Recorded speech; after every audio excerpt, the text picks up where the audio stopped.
Abame has been wiped out. It's a strange and terrible story.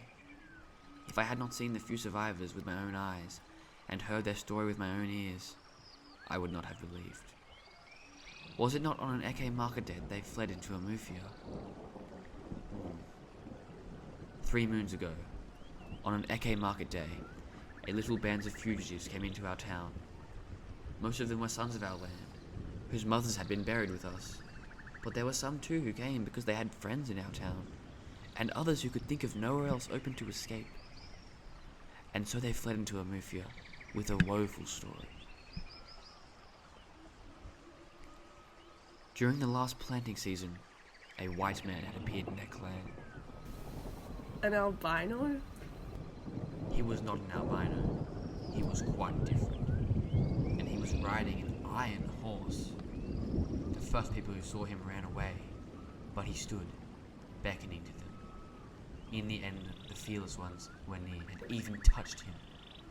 The elders consulted their oracle, and it told them that the strange man would break their clan and spread destruction among them. And so they killed the white man and tied his iron horse to their sacred tree, because it looked as if it would run away to call the man's friends. I forgot to tell you another thing which the oracle said. It said that the other white men were on their way. They were locusts, it said. And that man was their harbinger, sent to explore the terrain.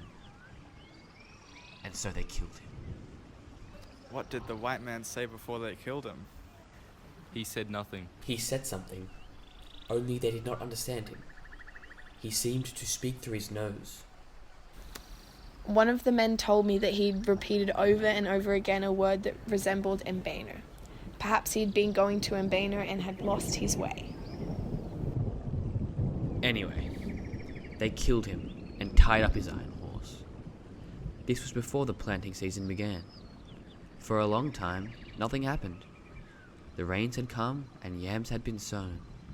The iron horse was still tied to the sacred silk cotton tree. And then, one morning, 3 white men, led by a band of ordinary men like us, came to the clan. They saw the iron horse and went away again. Most of the men and women of Abame had gone to their farms.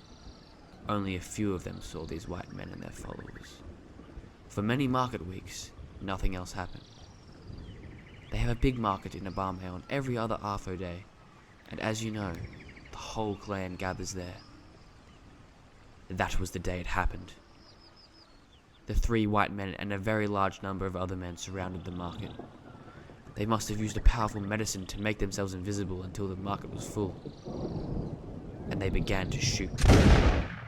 Everybody was killed, except the old and the sick who were at home, and a handful of men and women whose chi were wide awake and brought them out of that market.